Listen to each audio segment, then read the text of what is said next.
Confirmar si se me escucha bien, por favor. Sí se escucha. Sí se escucha. Ya, gracias. Bien. Hola Ariana, ¿me confirmas si ya se puede grabar o empezar? Gracias. Bien, ya bien. Bueno, buenas noches nuevamente. Vamos a tratar de hacerlo así bien conciso con las pepas que necesitan saber y que sí o sí deben recordar para su examen o para sus internados, exámenes de competencia y en general eh, su formación como médicos, ¿no? Entonces, el temario va a ser de cardiopatías isquémicas y arritmias, ¿sí? Entonces vamos a más o menos dar lo más esencial de esto. Empezamos con la cardiopatía isquémica. La definición básica es que hay un desbalance, ¿no? Ese es el sinónimo de cardiopatía isquémica, desbalance. Entonces, recordemos que hay una demanda de oxígeno que tiene sus factores, ¿no? Como la contractilidad, el cronotropismo, la frecuencia cardíaca, la presión, llenado ventricular. Eso, si se altera, por ejemplo, en una hipertrofia del ventrículo, por una estenosis aórtica, por ejemplo, si el ventrículo tiene más músculo, se contrae más y demanda más oxígeno, ¿ya? Pero lo que más frecuentemente se altera en una cardiopatía isquémica es la oferta, ¿ya? Es la oferta. Entonces, la oferta, que es el aporte de oxígeno, se da por la capacidad de transporte de oxígeno, ¿no? Que puede ser alterada por la anemia, o un flujo coronario disminuido. Entonces, el flujo coronario, cuando disminuye, en la mayoría de las veces es por ateroma, ¿no? Enfermedad coronaria por ateroma en las coronarias. Esta es la cardiopatía isquémica más frecuente, la coronariopatía, ¿no? O enfermedad coronaria. Por lo tanto, son usualmente dichos como sinónimos, ¿no? Prácticamente casi no el 100%, pero casi el 100% de las cardiopatías isquémicas son por coronariopatía, ¿no? Aquí recordemos un poquito de las placas de ateroma que ya lo han visto en patología, ¿no? Simplemente, más importante que la severidad de la placa es, mucho más importante es su composición. Entonces, una placa estable viene a ser una placa que tiene una capa fibrosa, gruesa, y un centro necrótico, lipídico, ¿no? Con las células espumosas, pequeño. Entonces tiene tanta capa fibrosa que es estable, ¿ya? Y la capa inestable es todo lo contrario, ¿no? Un gran núcleo lipídico y una poca capa fibrosa. ¿Por qué es más peligroso la placa inestable? Si usualmente no da síntomas, porque los señores que a veces tienen placa inestable y les da un infarto, nunca antes han tenido dolor de pecho. ¿Por qué es peligrosa? Porque por más que esta placa sea joven, o sea, no ocupe tanto luz del vaso, se puede romper. Y si se rompe, obstruye gran parte del vaso, ¿no? Entonces la placa inestable es peligrosa, peligrosísima. Eso sí es la primera pepa, ¿no? Más importante que la severidad es la composición de la placa. Ahora, respecto a la etiología, ya hablamos, ¿no? La coronariopatía o enfermedad coronaria por ateromas es la etiología más frecuente de cardiopatía isquémica. Eso ya está, check, ¿no? Luego, vemos aquí, bueno, un poco de la aterosclerosis, ¿no? Recordemos, ¿hay algo? No. Ya. Recordemos que el inicio de la aterosclerosis es el endotelio, ¿no? La aterosclerosis viene a ser una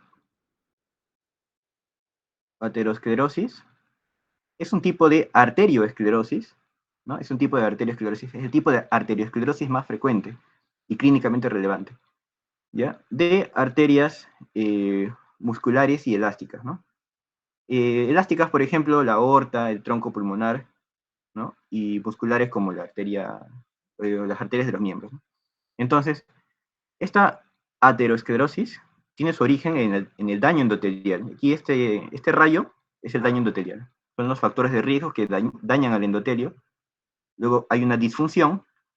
La disfunción provoca inflamación y posteriormente la formación de la placa de ateroma, ¿no?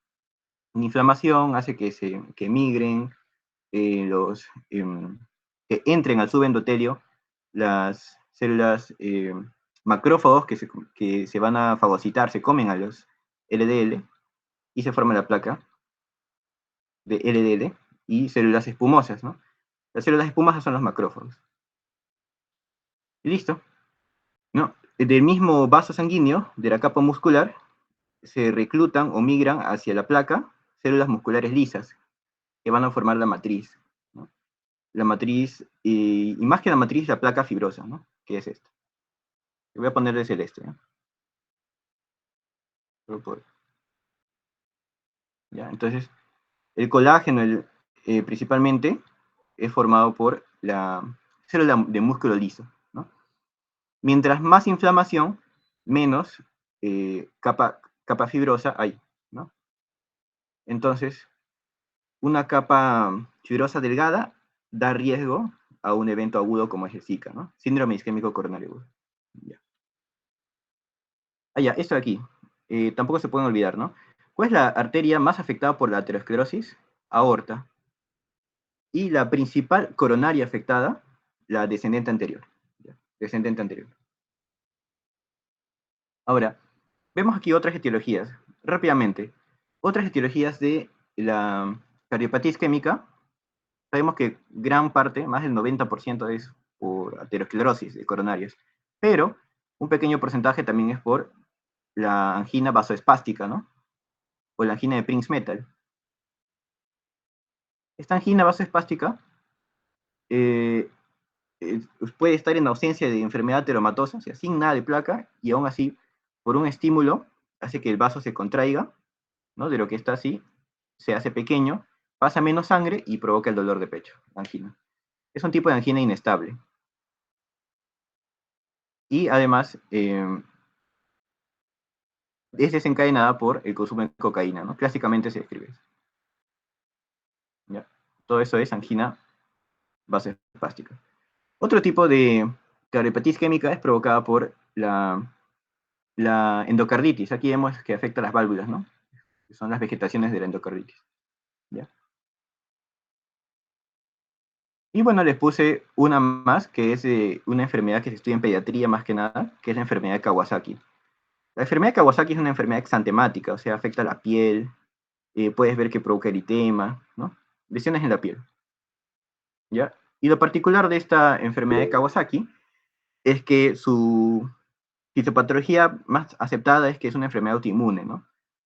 Que va a provocar el exantema, pero una importante complicación que es el aneurisma de las coronarias, ¿no? Entonces aquí les traje, bueno, seguro ya lo han visto.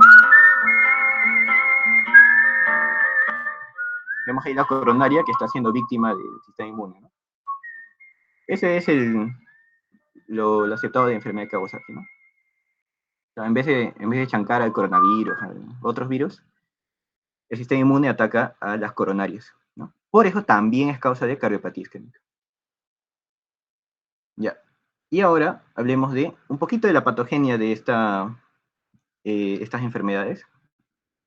Sabemos que la disminución del flujo coronario es la principal causa de cardiopatía isquémica. Pero esta disminución del flujo puede ser breve y transitorio, que causa un miocardio aturdido. Es un miocardio vivo aún, ¿ya? Sino que ha bajado su función. Entonces se llama miocardio aturdido, ¿no? Ahí les puse a Tom para que sepan que es como que le dan un golpe así rápido, ¿no? Por ejemplo, no sé, después del corazón que ha salido del paro, ya hay un miocardio aturdido. Disminución de flujo coronario, breve y transitorio, miocardio aturdido. Hipoperfusión crónica, por otro lado, también es un miocardio vivo, pero ya no se llama, por ser crónico, ahora se llama miocardio hibernado, ¿no? Esto se puede diagnosticar, por ejemplo, con la gamografía de perfusión. Y ambos tipos son viables, miocardios viables.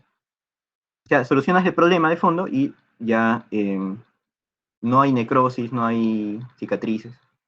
En cambio, cuando la disminución del flujo es completa y persistente, es la necrosis miocárdica, que es de tipo coagulativa, ¿no? Necrosis coagulativa. Necrosis isquémica. Aquí el miocardio ya está muerto, no es viable, y ambos pueden provocar disfunción del ventrículo izquierdo, ¿no? Miocardio viable, no viable. Bueno, una preguntita de salud de 2002. ¿Cuál es el mecanismo fisiopatológico fundamental del síndrome coronario crónico? Crónico. ¿Alguien se anima, chicos? ¿Podría ser disbalance? Sí, exactamente. Ese es el sinónimo, ¿no? Les dije, piensen en cardiopatía isquémica y piensan en desbalance. Entonces, lo más frecuente es que baje el aporte. Muy bien, ¿no? Casi el 100%, 90 y tantos por ciento es disminución del aporte. Muy bien. Y ahora pasamos a los factores de riesgo. Estos son riesgo cardiovascular, o sea, van a hacer que la persona tenga más probabilidad de sufrir infarto o un stroke, ACV, ¿no? Enfermedad cerebrovascular, u otras enfermedades cardiovasculares. Por ejemplo, enfermedad vascular periférica. Entonces, al final, estos factores de riesgo cardiovascular son los mismos que causan daño endotelial que forma la placa de ateroma. ¿Listo? El ateroma. O sea, son las causas del ateroma, en otras palabras, ¿no? Entonces, esto de aquí, esta tablita, es una intersección, ¿no? Entre los factores modificables que tú como médico vas a cambiar con el estilo de vida y los no modificables que, bueno, te sirve conocerlos, pero no se cambian. Entonces, el 90% de los infartos se pueden prevenir. Son debido a los factores modificables. Mira la importancia, ¿no? Entonces, los factores modificables pueden ser mayores, que son los que prioritariamente vas a tratar, y los menores. Los mayores tienen al tabaco, ¿ya? Luego está la hipertensión arterial. Recuerda que todos estos son modificables porque el tabaco lo puedes dejar de consumir. La hipertensión la puedes tratar y entonces disminuye como factor de riesgo, ¿no? La dislipidemia, pero principalmente, ¿qué alteración? El LDL alto, por eso actualmente se considera que el LDL debe estar menor a 55 para controlar ese factor de riesgo. Y un HDL bajo es factor de riesgo, ¿no? Puede estar tu LDL normal, pero si tu HDL está bajo, igual estás mal. Y la diabetes. Aquí la diabetes es uno de los factores más importantes porque un paciente que tiene diabetes equivale o es equivalente, muy parecido a su riesgo a ya haber tenido un antecedente de infarto. O sea, un paciente diabético, por más que nunca le haya dolido el pecho, nunca haya tenido ningún molestia de corazón, simplemente por ser diabético, ya es igual de riesgo de sufrir infarto que si antes ya tuviera un infarto, ¿no? Listo. Los factores mayores no modificables, bueno, el sexo masculino, la edad en los varones a partir de 45 años, y la historia familiar de primer grado, o sea, padre o hermano que haya tenido una enfermedad cardiovascular, pero en varones que el familiar sea menor a 55 años y mujeres menor a 60. Entonces, enfermedad temprana. Otros factores modificables menores también importantes, la obesidad y el sedentarismo, ¿no? Que con el tiempo son también, la obesidad es factor de riesgo metabólico para desarrollar hipertensión, dislipidemia, diabetes. Obesidad, sedentarismo. La dieta heterogénica, el estrés, la gota también, ¿no? Y los no modificables, en la mujer ser mayor a 55 años, ya es menor no modificable, ¿no? O una enfermedad en la familia, tener un familiar con enfermedad coronaria, pero tardía. Y hay otros factores emergentes, por supuesto. Por ejemplo, la apolipoproteína o la lipoproteína A son factores emergentes también que se pueden considerar y en algunos textos están. Lucía, pues también. Ya. Luego está la angina estable. El tema de angina estable, ya realmente ese nombre eh, se mantiene por costumbre, ¿no? Pero su nombre actual es enfermedad de la arteria coronaria estable, ¿no? O sea, coronariopatía estable. ¿Ya? Listo. ¿Qué es angina? Es el dolor de origen cardíaco, ¿no? Y como ya sabemos, su causa es la isquemia, ¿no? Entonces, para poder diagnosticar en consultorio una angina estable, tienes los clásicos criterios de Diamond, ¿no? Ya los conoces. Molestia opresiva en tórax anterior, pero no solo en tórax anterior, o sea, retroesternal. Cualquier dolor que vaya desde la mandíbula hasta por encima del ombligo, incluyendo el brazo, cualquiera de los brazos, izquierdo o derecho, es sugestivo de angina, de dolor cardíaco, ¿no? Entonces ahí viene molestia opresiva en tórax anterior, cuello, maxilar, brazos, ¿no? Principalmente izquierdo, pero también derecho. Criterio 2. ¿Lo desencadena el esfuerzo o un estrés emocional? No sé, estaba viendo un partido, grito y me empieza el dolor, ¿no? Y tercer criterio, alivio con el reposo o con nitroglicerina. Listo. Si cumple los tres criterios, angina típica y has diagnosticado una angina estable. Si solo cumple dos criterios, también puede ser angina estable, pero es una angina atípica, ¿no? Atípica, probable. Si solo cumple uno o ningún criterio, te vas a otro diagnóstico, ¿no? Puede ser una costocondritis, un dolor, otro tipo de dolor, ¿no? Otras características de una angina estable es que dura poco, mira, menos de 20 minutos, usualmente menos de 10, ¿no? Es invariable, o sea, el paciente ya sabe cómo le duele siempre, eh, y esta invariabilidad dura más de 2 meses, ¿no? 60 días. Fíjate que si una angina empieza a aumentar su dolor progresivamente con el tiempo, ya no es estable. Ahora, la patogenia viene a ser esto. La placa, una placa estable, ¿no? Angina estable, placa estable, fácil, ¿no? ¿Cuál era la característica de la placa estable? Que tiene gran capa fibrosa. Gran capa fibrosa. Mira, por más que su luz sea un poco menos que el otro, que está en la parte izquierda, mira, ¿no? En la parte izquierda hay un vaso que tiene su luz un poco más, ¿no? ¿Por qué? Porque muy probablemente esta placa de ateroma que tiene poca capa fibrosa sea una placa joven, entonces recién está creciendo.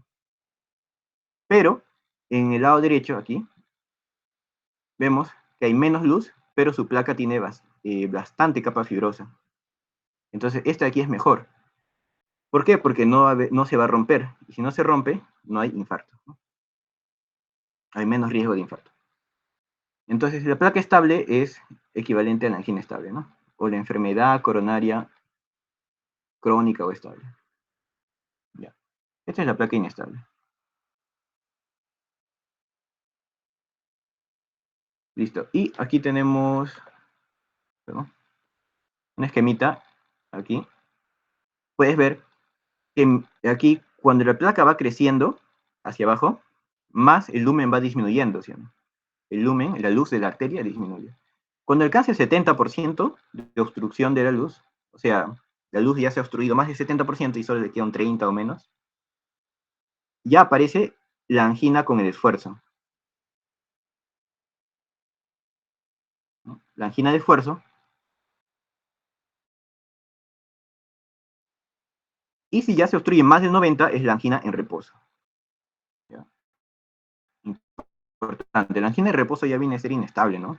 Sin embargo, no es necesario que una angina inestable sea la progresión de una angina estable. Una angina inestable puede aparecer aunque nunca haya habido dolor de pecho, ¿no? Igual un infarto puede aparecer en una persona que nunca ha sufrido dolor de pecho. Casito, mujer de 70 años tiene síndrome de dolor torácico de un año. Desde hace 3 meses, el dolor se presenta más frecuentemente a menor intervalo, se hace menos actividad y le duele ya. Y el dolor dura más, limitando su capacidad funcional. ¿Cuál es el diagnóstico?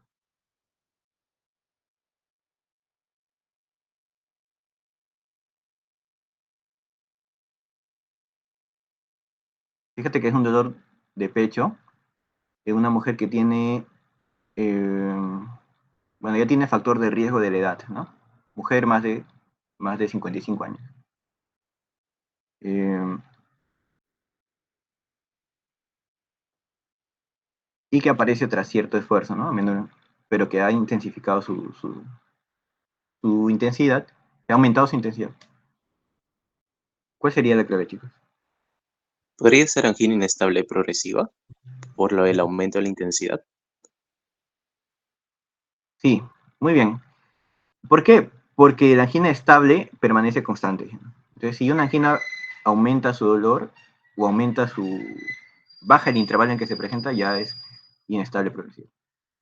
Entonces, preguntas así pueden hacerles para diferenciar más que nada, ¿no? Porque las preguntas clásicas de paciente, adulto, varón, de 60 años, fumador, hipertenso, diabético, tabaquista, con familiar que su padre murió de infarto, ya te da todos los factores de riesgo, ¿no? Pero este de aquí, y te dice, ¿no? Su dolor tiene estos tres, ¿no? Opresivo, no cambia, lo desencadena un mismo esfuerzo y se alivia. Estable, ¿no? Pero si progresa, inestable. Listo. Y ahora pasamos al diagnóstico. A ver, un segundito.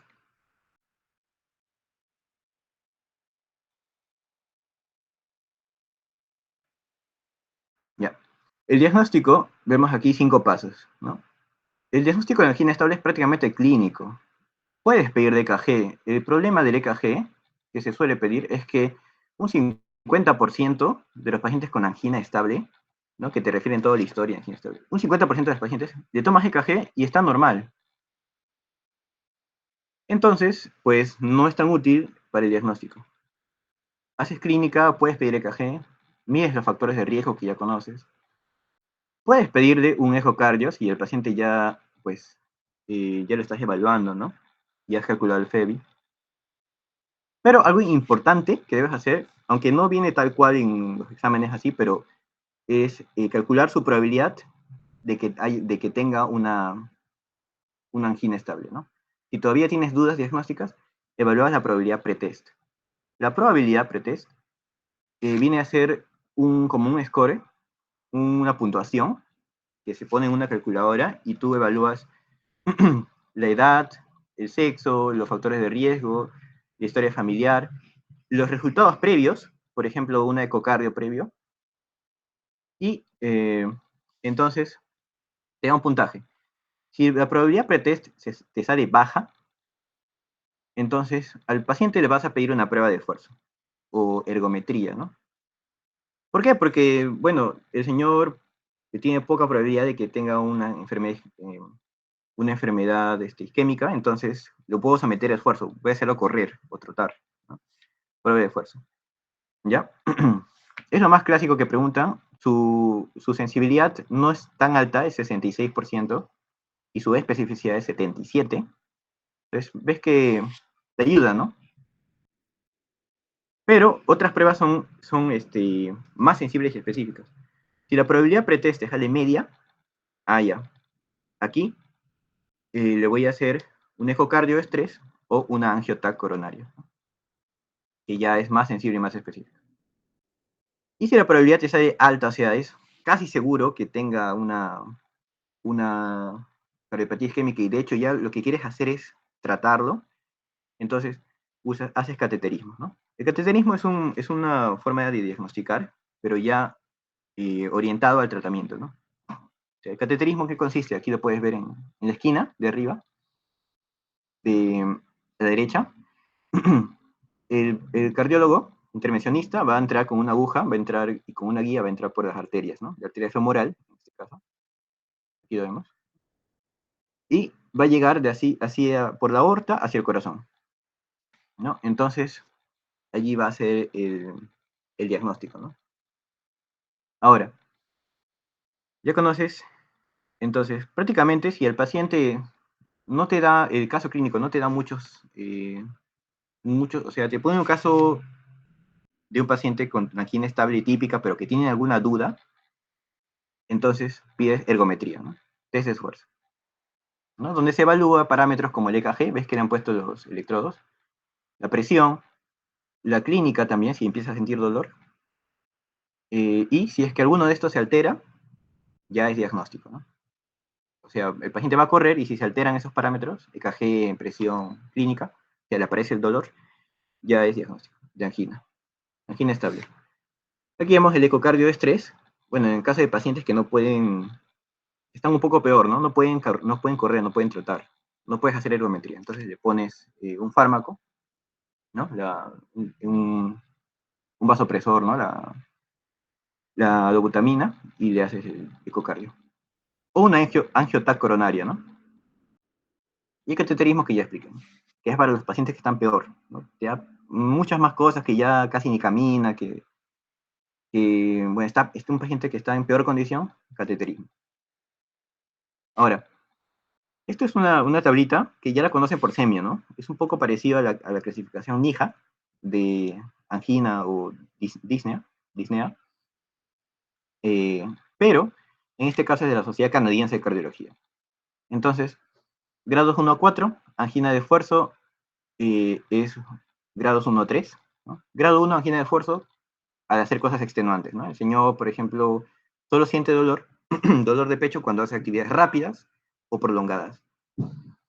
Angina moderada, perdón, de esfuerzo moderado, cuando hace ya actividades más cotidianas, ¿no? Ya no necesita hacer un esfuerzo extenuante, ¿no? Puede solo subir un piso más de un piso de escalera o una cuesta. Grado 3 es cuando solo subiendo un piso ya se cansa. Bueno, y angina de reposo es cuando no está haciendo nada y se cansa, ¿no? Grado 4. Entonces, el tratamiento médico de la angina estable viene a ser 4 pilares. El estilo de vida, que es el manejo inicial, y consiste en tratar factores de riesgo, ¿no? Ya lo conoces.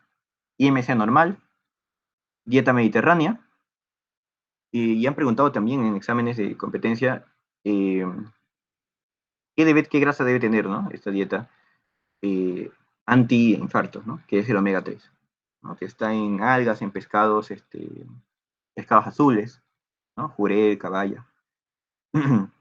Sodio bajo por día, menos de 2.3 gramos, ejercicio moderado, 150 minutos por semana, bajar los factores de riesgo, ¿no? Dejar de fumar, los diabéticos, hemoglobina glicosilada menos de 7 y LDL menos de 55.